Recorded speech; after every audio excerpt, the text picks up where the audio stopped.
好啊，歡迎大家收睇今集嘅咪咪 Cooking 啊！咁咧韓式咧，除咗炸雞之外咧，當然唔少得嘅就係韓式炒年糕啦。咁咧今日咧就教大家做一個非常之簡單、方便、快捷嘅韓式炒年糕啦。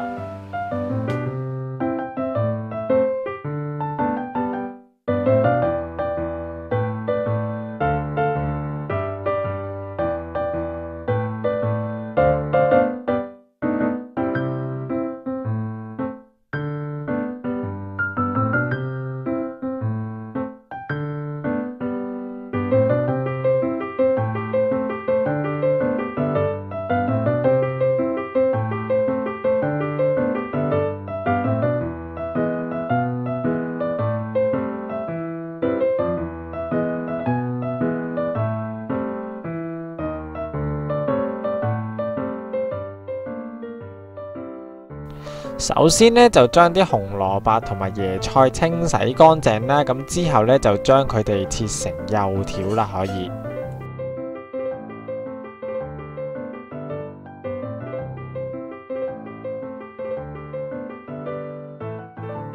然後咧就將啲年糕咧放落滾水嗰度煮佢3至4分鐘咧，跟住咧潷起佢咧，轉頭就可以用噶啦。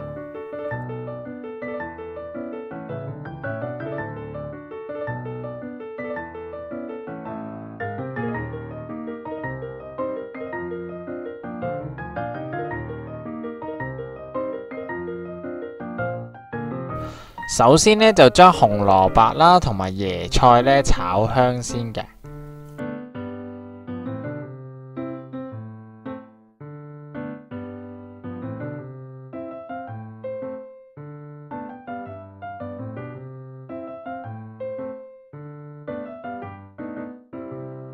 之後咧就可以加入埋韓式年糕咧，略為炒一炒佢啦。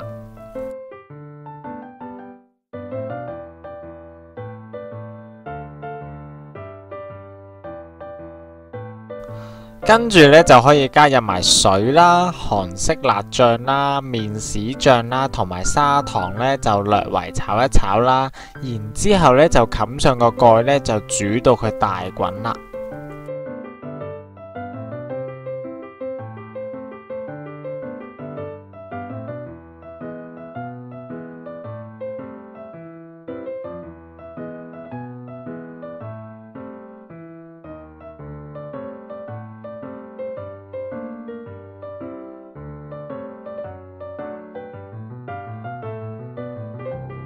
滾起咗之後咧，就需要將個醬汁咧就炒到比較結身咧，咁就完成㗎啦。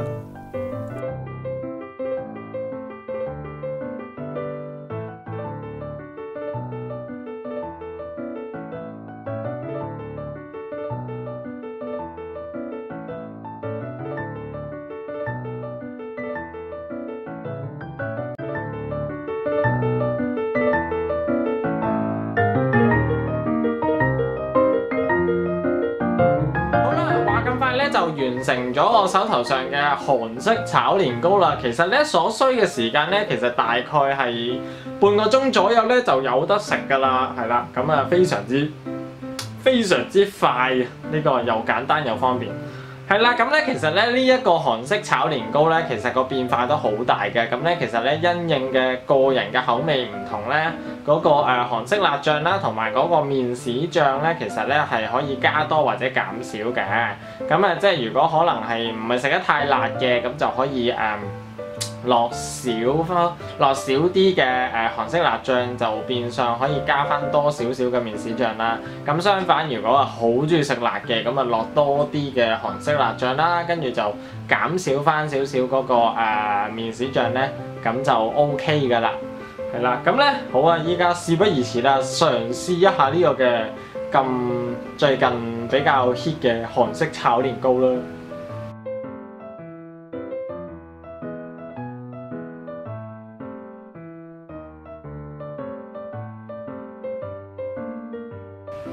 係，爭啲唔記得咗同大家講咧，咁咧我呢一個 recipe 咧係有少少偏辣嘅，咁如果大家想跟翻我做嗰個醬嗰個比例嘅話咧，而又唔想食得太辣嘅話咧，其實咧可以糖嗰度咧可能再加多一湯匙咧，咁就會冇咁辣㗎啦。係啦，咁啊再提提大家嚇，咁咧我呢個 recipe 係有少少偏辣嘅。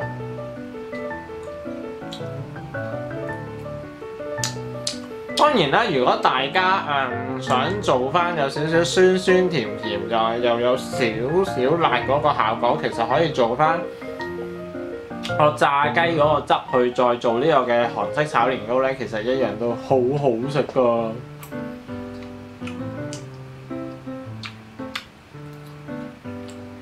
好啦，咁咧今一集咧就到此為止啦。咁咧我哋下一集再見啦，拜拜。